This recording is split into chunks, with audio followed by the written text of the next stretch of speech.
Maria Santos was just a janitor who doctors mocked and ignored. But when the hospital CEO's daughter collapsed with chest pain, Maria recognized the symptoms that trained doctors missed. Her courage to speak up would change both their lives forever. Before watching full story, comment below from where you watching. Also like and subscribe for more stories. Maria Santos pushed her cleaning cart down the gleaming hallway of St. Mary's Hospital, her worn sneakers squeaking softly against the polished floor. At 32, she looked older than her years, with calloused hands and tired eyes that told the story of someone who had fought hard for everything she had. Her dark hair was pulled back in a simple ponytail, and her blue janitor's uniform was clean but faded from countless washings. "Mama, when will you be home?" her 8-year-old son Luis had asked that morning, clinging to her leg as she prepared to leave for work. "I'll be home after your bedtime, mi amor," she had whispered, kissing his forehead. "But Mrs. Rodriguez will make you dinner and I'll check on you when I get back." Maria worked the night shift at the hospital, cleaning rooms, emptying trash, and mopping floors while most of the world slept. It wasn't glamorous work, but it paid enough to keep a roof over their heads and food on the table. More importantly, it came with health insurance, something she desperately needed for Luis, who had been born with a heart condition that required regular checkups. She had been working at St. Mary's for 2 years, ever since Luis's father had abandoned them. Most of the hospital staff barely noticed her presence, which was fine by Maria. She preferred to work quietly, efficiently, and without drawing attention to herself. But not everyone ignored her. "There goes the cleaning lady again," Dr. Rebecca Sterling said loudly to her colleague as Maria approached their station. Dr. Sterling was the head of cardiology, a woman in her 40s with perfectly styled blonde hair and an attitude that made everyone around her uncomfortable. "I swear these people multiply like rabbits. Can't even speak proper English." Maria's cheeks burned with shame, but she kept her head down and continued working. She understood every word Dr. Sterling said, but she had learned long ago that responding only made things worse. "Rebecca, that's not appropriate," Dr. James Park said quietly, but Dr. Sterling just laughed. "Oh please, James. I'm just stating facts. Look at her. Probably has 5 kids at home and lives off welfare. These people come here and take jobs from real Americans." Maria's hands tightened on her mop handle. She wanted to tell Dr. Sterling that she was born in Texas, that she had graduated high school with honors, that she spoke 3 languages fluently. She wanted to explain that she was working 60 hours a week to support her son, that she had never taken welfare, that she paid taxes just like everyone else. But she said nothing. She couldn't afford to lose this job. "I heard she's a single mother," Nurse Janet whispered, not bothering to lower her voice. "Probably doesn't even know who the father is." "Typical," Dr. Sterling replied with a sneer. "No personal responsibility. Then they expect the rest of us to pay for their mistakes." Maria felt tears sting her eyes, but she blinked them away. She finished mopping the area around their station and moved on, pushing her cart toward the pediatric ward. It was there, among the sick children, that she felt most at peace.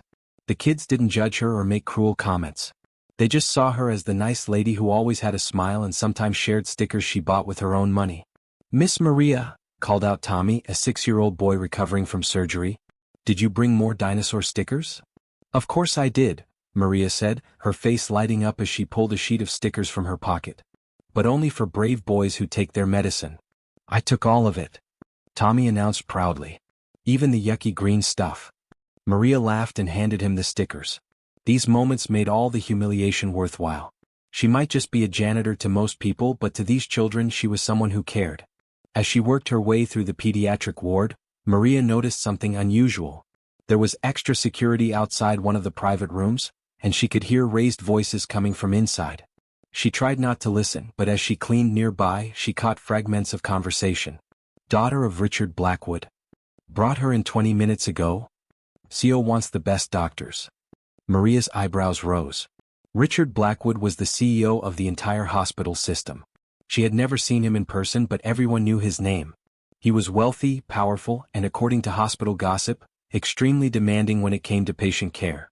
She was emptying the trash outside the room when the door burst open. Dr. Sterling rushed out, looking flustered and angry. "I don't care who her father is," Dr. Sterling was saying to someone inside. "I've examined her and there's nothing wrong. It's probably just anxiety or attention-seeking behavior. These rich kids think they can get special treatment for every little ache and pain."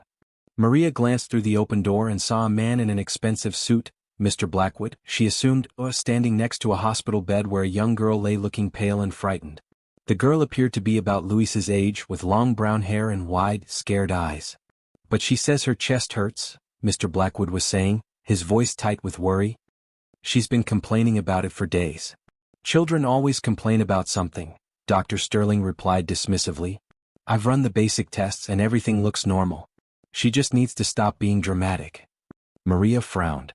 Something about the girl's pale complexion and the way she was breathing reminded her of Luis during his bad episodes. She had learned to recognize the signs of heart problems in children, and this girl didn't look like she was faking anything. But who was she to question a doctor? She was just a janitor. Maria continued cleaning, but she kept glancing toward the room. Mr. Blackwood looked frustrated and helpless, while his daughter, Emma, she heard him call her, seemed to be getting worse. The girl was sweating despite the cool temperature in the room, and her breathing appeared labored. I want a second opinion, Mr. Blackwood was saying. Mr. Blackwood, with all due respect, I am the head of cardiology at this hospital, Dr. Sterling replied coldly. I think I know what I'm talking about. Your daughter is fine. Take her home, give her some children's Tylenol, and she'll be back to normal in the morning.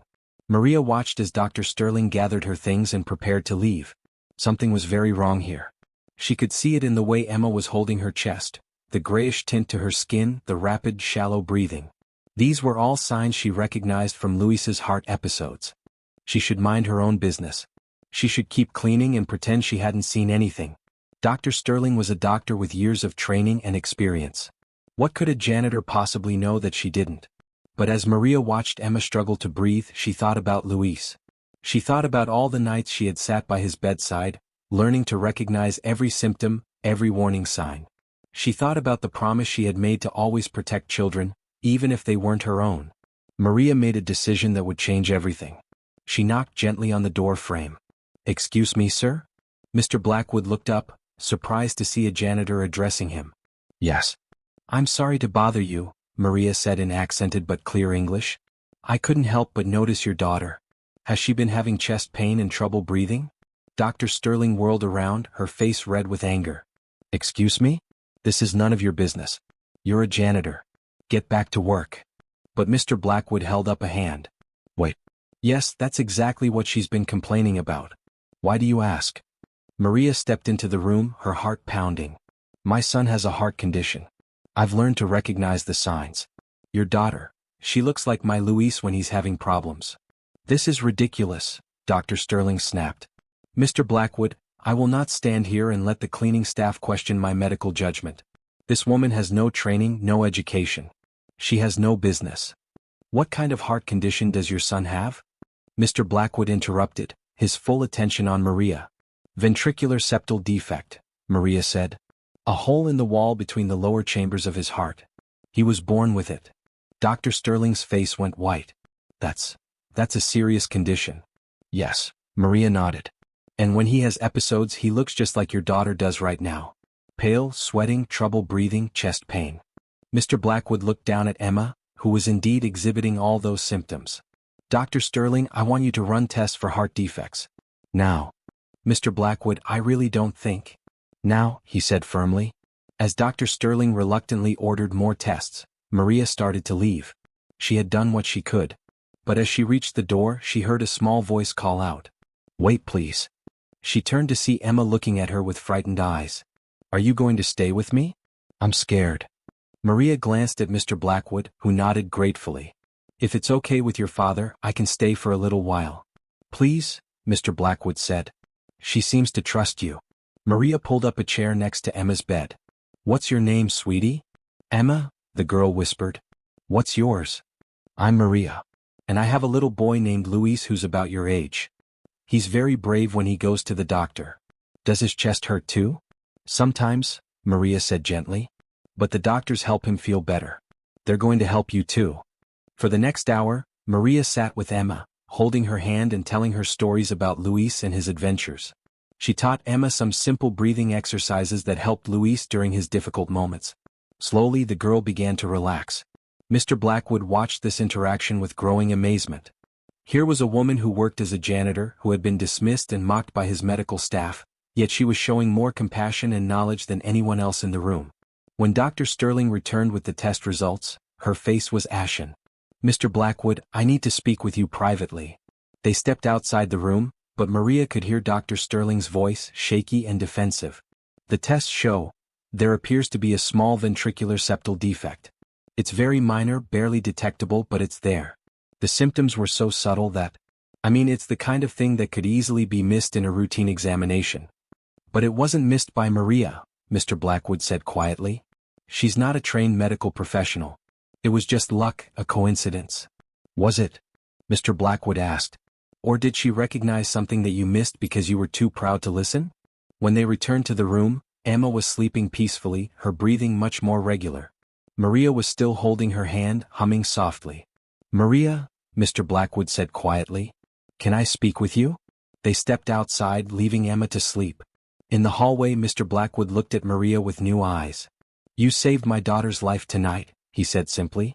The doctors saved her life, Maria replied. I just noticed something. No, Mr. Blackwood shook his head. Dr. Sterling was ready to send Emma home.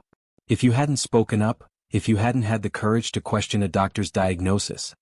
He couldn't finish the sentence. I have a son, Maria said. I know what it's like to worry about your child's heart. I couldn't walk away. Mr. Blackwood was quiet for a moment. Tell me about yourself, Maria. How long have you been working here? Maria was confused by the question, but she answered honestly. She told him about Louise, about her struggles as a single mother, about her job and her dreams of one day going back to school to become a nurse.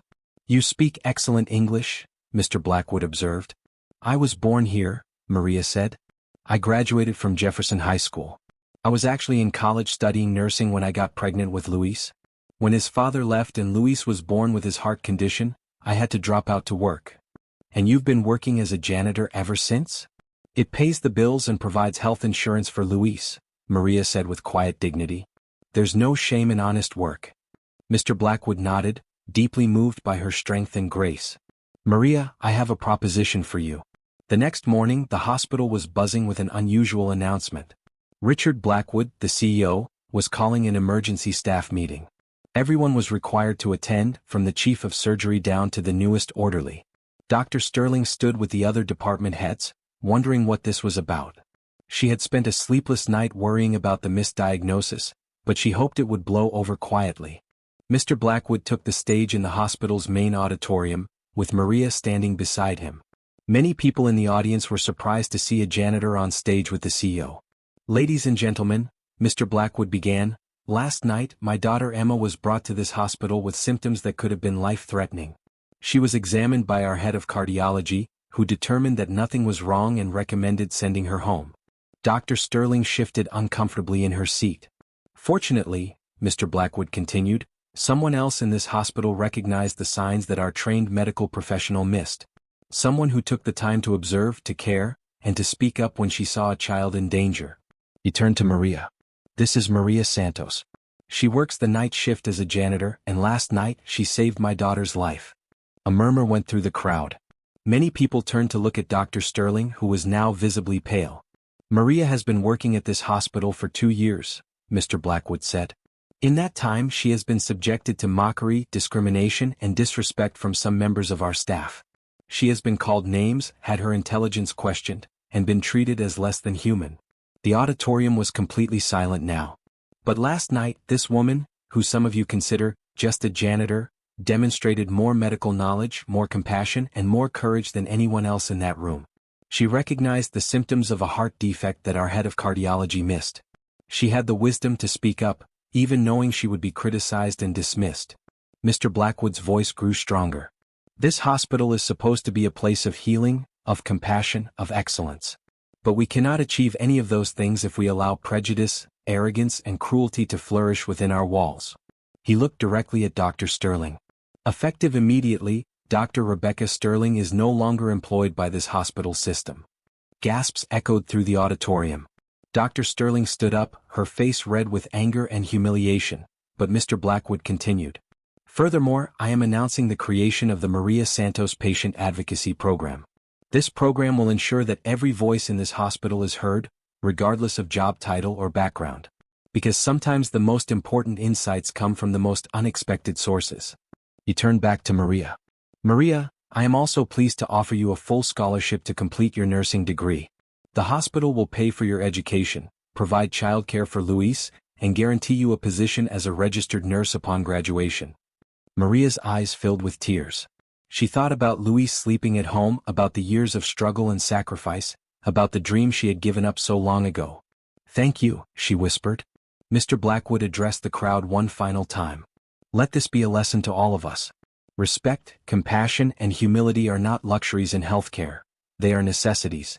Every person who walks through these doors, whether as a patient, visitor, or employee, deserves to be treated with dignity." As the meeting ended and people filed out, many staff members approached Maria to apologize for their past behavior and to congratulate her. Some had tears in their eyes as they realized how poorly they had treated someone who had so much to offer. 3 years later, registered nurse Maria Santos walked through the same hallways of St. Mary's Hospital, but everything had changed. She wore scrubs instead of a janitor's uniform, and she carried a stethoscope instead of a mop. More importantly, she carried herself with the confidence of someone who knew her worth. Luis, now 11 and healthy thanks to successful surgery, often visited his mother at work. He was proud to tell everyone that his mom was a nurse who saved lives. "Mama," he said one afternoon as they walked through the pediatric ward, "remember when you used to clean these floors?" "I remember," Maria smiled. "And you know what? There was nothing wrong with cleaning those floors. Every job has dignity if you do it with pride and care." Emma Blackwood, now 11 as well, had become close friends with Luis. Her heart defect had been successfully repaired, and she was a healthy, active girl who often volunteered at the hospital with her father. "Miss Maria," Emma called out as she saw them, "Daddy wants to know if you can come to our house for dinner this weekend. He's making his famous pasta." "We'd love to," Maria replied, hugging the girl who had changed her life. That evening, as Maria tucked Luis into bed in their new apartment, a much nicer place they could afford thanks to her nursing salary, she reflected on how much their lives had changed. "Mama," Luis said sleepily, "tell me again about the night you met Emma." Maria smiled and began the story he loved to hear. It was a story about courage, about speaking up for what's right, about how one moment of bravery can change everything. "The most important thing to remember, mi amor," she said as Luis's eyes began to close, "is that your worth doesn't come from what other people think of you. It comes from here," she placed her hand over his heart, "and from how you treat others." Outside their window, the city lights twinkled like stars, full of promise and possibility. Maria had learned that sometimes the biggest changes come from the smallest acts of courage, and that you never know when your moment to make a difference will arrive. All you can do is be ready when it does.